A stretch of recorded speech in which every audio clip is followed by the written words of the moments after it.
Hey, what's up guys? Mike from Critical Bench. I've got strength coach Chandler Marchman. We're at his gym, Elite Strength and Conditioning, located in Tampa, Florida.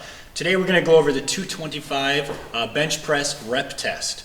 Now if you're in high school, sometimes the weight you use is 185. The pro combine you use 225, so the weight's not important.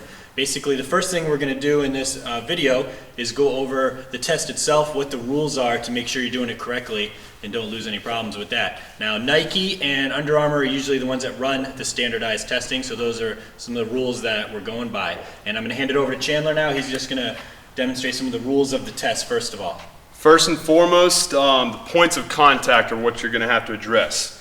With this test, you're going to have your feet on the ground, ass on the seat, and your shoulders on the bench. Now, at this point, basically, you will begin the test. You'll have obviously your spotter hand you the weight, get set, and you have to bring the bar to your chest, full extension until you hit failure. If the spotter basically helps you at any point, the test is done. So ultimately, the objective is to get as many reps unbroken as possible. All right, so a couple of tips we're gonna go over. The most important thing for the rep test, it is about local muscular endurance, so you obviously have to have a lot of muscular endurance for this. However, there are other things that are important as well. Number one, you have to be strong. When you increase your maximal strength, ultimately your work capacity will go up. What I mean by that is if I can bench press 405, it stands to make sense that I could probably press 225 with relative ease. Obviously, the greater strength, the easier it will be. It's all about efficiency of movement, okay? So with also efficiency of movement, you have to have your form down.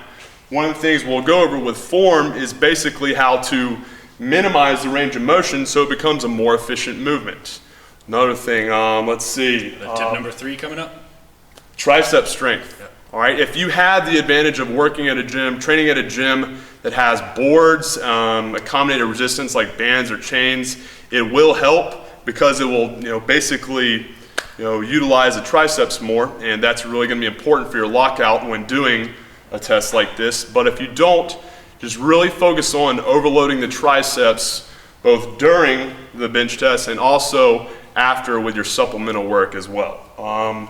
Trying to think what else we got here. Maybe show what a rep would look like? Absolutely. This is 135, but same thing applies. So we have all of our points of contact.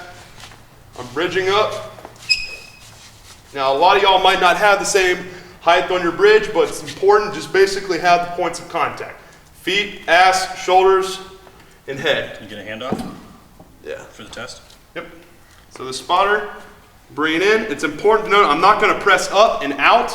I'm going to keep my shoulder blades retracted and in contact with this bench. All right, so he'll lift it off to me. I'm staying nice and tight. Right here. At this point, I'm pushing my chest up. My shoulder blades are tucked in, elbows tucked in, bring it down, pushing myself into the bench. Good.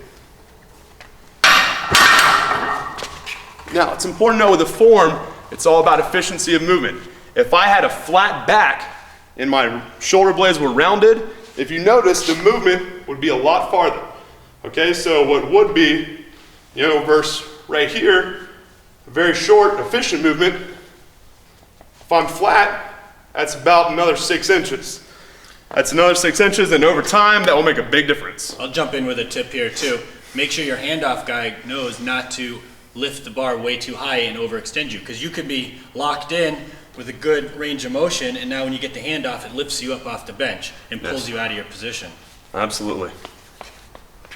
All right, cool guys. Use these tips, practice this a little bit, and we'll be back soon with more info to get you kicking butt in this test. Thanks a lot.